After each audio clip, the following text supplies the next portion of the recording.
Oi pessoal, eu sou o professor Bill. Estamos aqui para resolver mais um exercício da UBFEP. Dessa vez vai ser a prova de 2019, o exercício 5 da prova de nível C, certo? E esse exercício ele vai envolver eletromagnetismo, tá? A gente vai estar trabalhando com um solenoide. E para isso a gente vai precisar de alguns conceitos iniciais, que é, primeiro, o que é uma espira, tá? Então a gente precisa entender o que é uma espira para poder entender o que é um solenoide. Uma espira é um círculo, tá? Ele é um circuito elétrico em formato de círculo que vai ser alimentado por uma certa corrente elétrica, tá? Essa corrente elétrica, pela regra da mão direita, ela vai gerar aqui um campo magnético entrando dentro dessa espira, tá? Mas e o solenoide? O que é um solenoide? Quando eu pegar várias dessas espiras aqui e colocar empilhadas umas em cima das outras, eu vou ter exatamente essa situação aqui. Eu peguei uma espira, empilhei com outra, depois mais uma, mais uma, mais uma, mais uma, mais uma, e quando eu fizer isso daí um número suficiente de vezes, eu vou acabar gerando no interior dessas espiras um campo magnético praticamente uniforme, tá?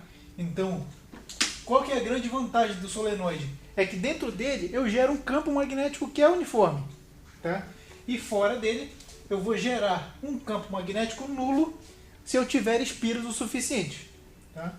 Se não nulo, um valor baixo o suficiente que possa ser desprezado. Então, eu consigo ter um campo magnético intenso dentro dele e um campo magnético fraco fora dele. Ou seja, ele não vai interferir com outros componentes do meu circuito elétrico. Mas qual que seria o campo magnético de um solenoide? O campo magnético dele, B, pode ser calculado através da fórmula μ0 vezes a corrente elétrica que passa pelo solenoide, já que se eu tenho campo magnético dentro desse solenoide, automaticamente eu tenho que ter uma corrente elétrica percorrendo cada uma dessas espiras aqui, certo? E pela regra da mão direita, a corrente está fazendo esse movimento aqui e o campo magnético está indo para aquela direção. Então repara, desenhei aqui no esquema que nas bordas do solenoide o campo ele tende a dar uma afastadazinha. Essas linhas de campo elas vão acabar se conectando aqui. Porém, no exterior do solenoide, se eu tiver um solenoide com espiras o suficiente, essas linhas de campo vão acabar ficando muito afastadas. E esse campo vai se tornar desprezível. Mas voltando aqui, no interior do solenoide, então, o campo pode ser calculado como sendo B igual a μ0, que é a constante de permeabilidade magnética do meio, o valor foi dado. A corrente, que o valor também foi fornecido pelo enunciado. E uma grandeza que é específica do solenoide, que a gente chama de densidade de espiras. Por que a gente trabalha com densidade de espiras e não com o número de espiras? Pelo fato de que esse solenoide aqui, ele pode ser infinito, por exemplo. Se ele for infinito, o número de espiras também é infinito. Então, na teoria, o campo magnético que existe aí dentro seria infinito também. Então, para isso, a gente trabalha com recortes do solenoide. A gente vê um pedacinho dele, vê quantas espiras tem naquele pedacinho e calcula o campo magnético através disso. Sabendo como calcula o campo magnético, a gente precisa de um outro conceito também, que vem da eletricidade, que é a lei de Ohm. Que vai falar que em um circuito elétrico, a tensão U é igual a resistência vezes a corrente, certo? Então, tendo noção dessas duas equações aqui, nós vamos ser capazes de resolver esse exercício. No espaço sideral, sem efeitos gravitacionais significativos, fica mais difícil medir a massa. A única maneira de medir a massa nessa situação é requisitar seu comportamento inercial, ou seja, aplicar uma força e medir a aceleração produzida. Para que a medição da massa seja feita em um espaço menor, o melhor é promover um movimento circular uniforme do corpo que se deseja medir a massa. Uma maneira plausível é colocar uma carga elétrica Q no corpo em foco e lançá-lo no interior de um solenoide na direção perpendicular ao eixo do mesmo. Digamos que uma nave tripulada desenvolvia um movimento retilíneo uniforme sem movimento de rotação, seguindo da Terra para Marte em uma missão de pesquisa. No meio do caminho, um pesquisador precisou medir a massa de uma pequena amostra de combustível sólido experimental. Ele então eletrizou a amostra, a qual adquiriu uma carga elétrica Q igual a 300 microcoulomb. Em seguida, lançou a amostra, conforme explicado no parágrafo acima, dentro de um solenoide que produzia um campo magnético interno B de 8 Tesla. A amostra passou a descrever círculos de 40 cm de diâmetro em um ritmo de 3 RPM. Desprezando a resistência do ar dentro da nave e sabendo que nas condições do problema força resultante é igual a massa vezes aceleração, onde a força resultante Fr é a força magnética e a aceleração é a aceleração centrípeta, responda as perguntas abaixo. A. Qual a massa da amostra? B. Sabe-se que o solenoide utilizado tinha uma resistência de 90 ohms e era alimentado por um gerador de 12 kV. Sendo assim, determine a densidade linear Ni de voltas do solenoide, espiras, em voltas, espiras por milímetro. Dados. Permeabilidade magnética do ar, Mi, é igual a 4π vezes 10 a menos 7 Tesla, metro, vezes ampere a menos 1, e π igual a 3. Então, para resolver esse exercício, a gente vai precisar também de uma outra equação, que é a equação da força magnética. Tá? A força magnética pode ser calculada como sendo a carga de uma partícula vezes a velocidade dessa partícula vezes o campo magnético a que essa partícula está submetida, tá? Vezes o seno do ângulo entre o campo magnético e a velocidade. Nesse caso aqui, o ângulo entre o campo magnético e a velocidade vai ser 90 graus. Então o seno de 90 graus é 1. Então ele vai acabar sumindo aqui pra gente, certo? E vai sobrar só QVB. Então, tendo agora a noção de como se calcula a força magnética, eu vou pegar o meu solenoide e vou virar ele. Tá? Então eu vou pegar esse solenoide, vou virar ele aqui de forma que ele entre dentro da minha lousa. Aqui, ó. Peguei o solenoide, virei ele e agora eu estou de frente para ele. Certo? De forma que esse campo magnético aqui está entrando dentro da lousa agora. Eu tenho um campo magnético entrando dentro dessa lousa. Esse campo magnético aqui, ele é uniforme em todos os pontos dentro desse solenoide.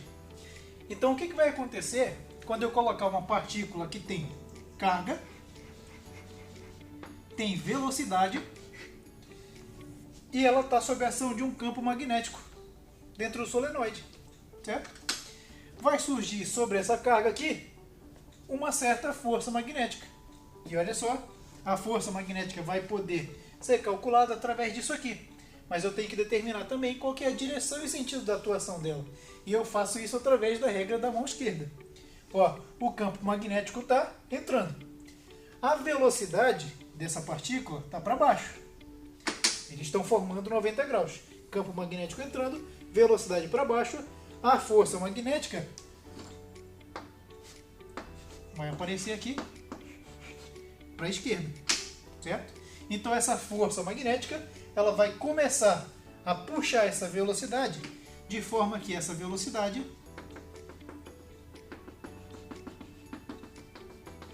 vai ficar sempre virando aqui e formando um movimento circular.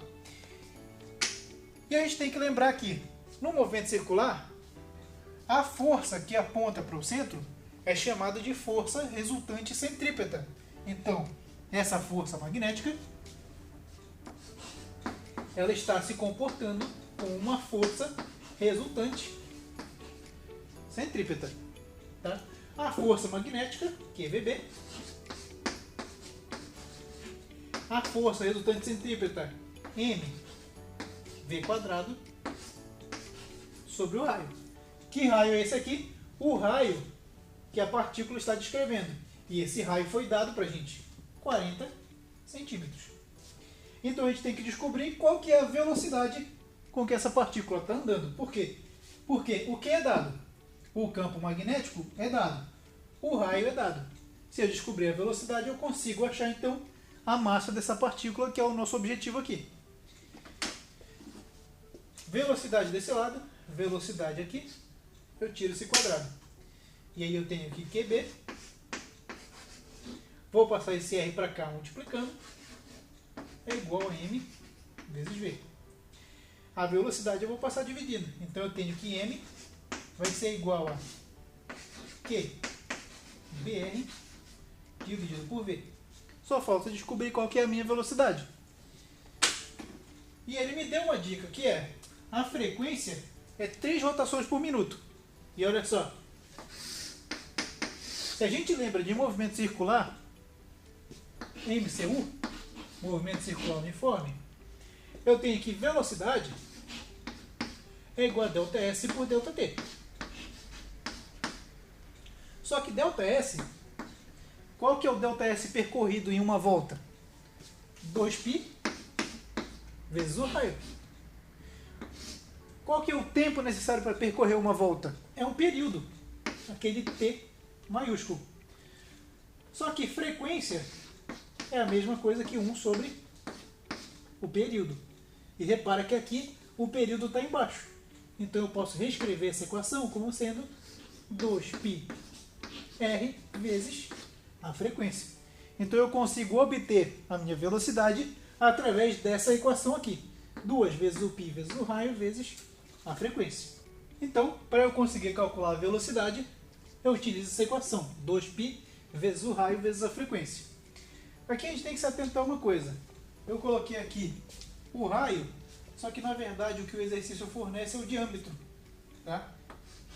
Então o raio vai ser metade desse valor aqui.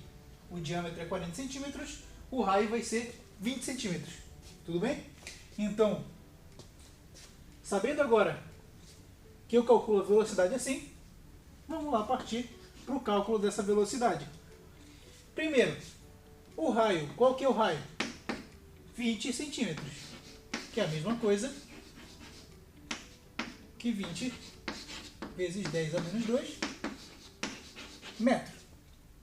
A frequência é de 3 RPM, mas eu não posso utilizar ela nessa unidade. Eu tenho que passar ela para Hertz. Como é que eu faço isso? Eu tenho que saber que 1 Hz é o equivalente a 60 RPM. Então, x Hz é o equivalente a 3 RPM. Isso aqui vai me gerar, então, que x vai ser igual a 1 sobre 20 Hz. Essa aqui é justamente a minha frequência de rotação na unidade Hertz, a unidade do Sistema Internacional. E aí, para eu conseguir calcular a velocidade, eu utilizo a equação 2πr vezes a frequência. A velocidade, 2 vezes 3 vezes 20 vezes 10 a menos 2, vezes a frequência, que é 1 sobre 20. O 20 daqui corta com o 20 de baixo.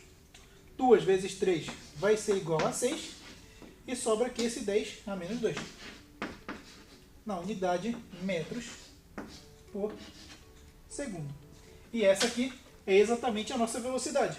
E tendo agora a velocidade, eu tenho o raio, tenho o campo magnético, tenho a carga e eu consigo calcular qual que é a massa. Então eu vou apagar aqui o quadro e a gente volta para realizar o cálculo final desse item. Então, tendo agora a velocidade, a gente parte para o cálculo dessa massa.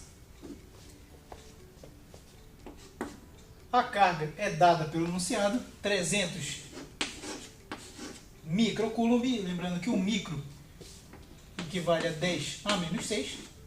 O campo magnético é dado pelo enunciado, 8 Tesla. O raio também é dado pelo enunciado, eu tenho um diâmetro de 40 centímetros, logo o raio é de 20 centímetros. Porém, eu não posso utilizar a unidade centímetro, eu tenho que utilizar a unidade metro. Então eu passo isso aqui para metro, colocando 10 a menos 2 aqui. Dividido pela velocidade. Qual que é a velocidade? Está aqui, 6 vezes 10 a menos 2, que a gente obteve no cálculo anterior. Assim, a minha massa, a massa da minha partícula, vai ser 2 vezes 3 dá 6. O zero daqui, mais esses dois zeros, fica com 3 zeros. 10 a menos 6 com 10 a menos 2, 10 a menos 8. Isso aqui vezes 8, dividido por 6 vezes 10 a menos 2. Ó, divisão de base 10, 10 a menos 2 com 10 a menos 8, vai sobrar aqui menos 6. 6.000 dividido por 6, sobra aqui 1.000. Então, a minha massa vai ser igual a 1.000 vezes 10 a menos 6, vezes 8. 1.000 vezes 10 a menos 6 é a mesma coisa que 10 a menos 3. E sobrou esse 8 aqui. E a unidade que sai, como eu usei tudo no Sistema Internacional, a unidade que sai da massa também é no Sistema Internacional. Portanto, quilograma. Assim eu finalizo o item A e descubro que a massa daquela gota de combustível é exatamente 8 vezes 10 a menos 3 kg ou 8 gramas. Partindo agora para o item B, a gente vai precisar calcular qual que é a densidade de espiras que tem nesse solenoide aqui. Tá? Lembrando que a densidade de espiras é aquela grandeza que eu falei lá no começo, que aparece na fórmula do campo magnético. Então, já tem aqui o indício de que eu vou precisar calcular essa densidade de espiras através daquela fórmula do campo magnético. Certo? A fórmula do campo magnético, que era B igual a μ0 vezes a corrente vezes a densidade de espiras, certo? Só que tem uma grandeza aqui que está faltando, que é a corrente. O campo foi dado, a densidade de espiras é o que eu quero obter, e a corrente está faltando, que é justamente a corrente que vai aparecer nesse circuito aqui, quando eu tiver uma bateria de 12 kV. E é aqui que entra a primeira lei de Ohm, porque aqui a primeira lei de Ohm vai dizer que a tensão no circuito é igual a resistência equivalente vezes a corrente total no circuito. A tensão no circuito é de 12 kV, que é a mesma coisa que 12 vezes 10 ao cubo volts. Isso aqui é igual à resistência que tem no circuito, de 90 ohm, vezes a corrente. Assim, minha corrente vai ser igual a 12 dividido por 90 vezes 10 a terceira. Esse zero corta com esse 3 aqui, vai sobrar um 2. E 12 dividido por 9 dá para simplificar. Aqui vai ficar 4 e aqui vai ficar 3. Simplifiquei por 3 aqui. E sobra um 10 ao quadrado. Isso aqui está na unidade ampere, já que isso aqui está em volts e isso aqui está em ohm. Tá? E aí eu utilizo finalmente a minha corrente para descobrir qual que é a densidade linear de espiras.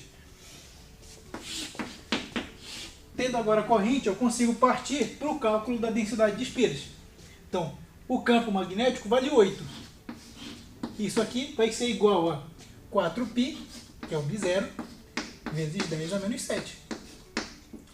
Vezes a corrente, que eu acabei de descobrir, 4 terços, vezes 10 ao quadrado, vezes a densidade de espiras, que é o que eu quero descobrir.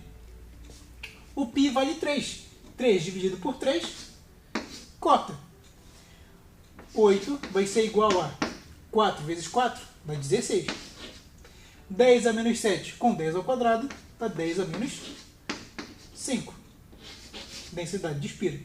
Então, a minha densidade de espiras vai ser igual a 8 dividido por 16 vezes 10 a menos 5.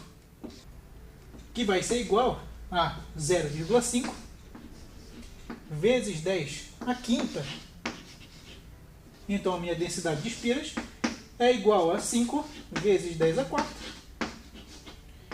espiras por metro. Só que aqui tem um porém. O exercício pediu para a gente a unidade de espiras por milímetro. Não foi a unidade de espiras por metro. Então eu tenho que transformar esse metro aqui em milímetro. Como é que eu faço isso? Eu posso simplesmente adicionar aqui embaixo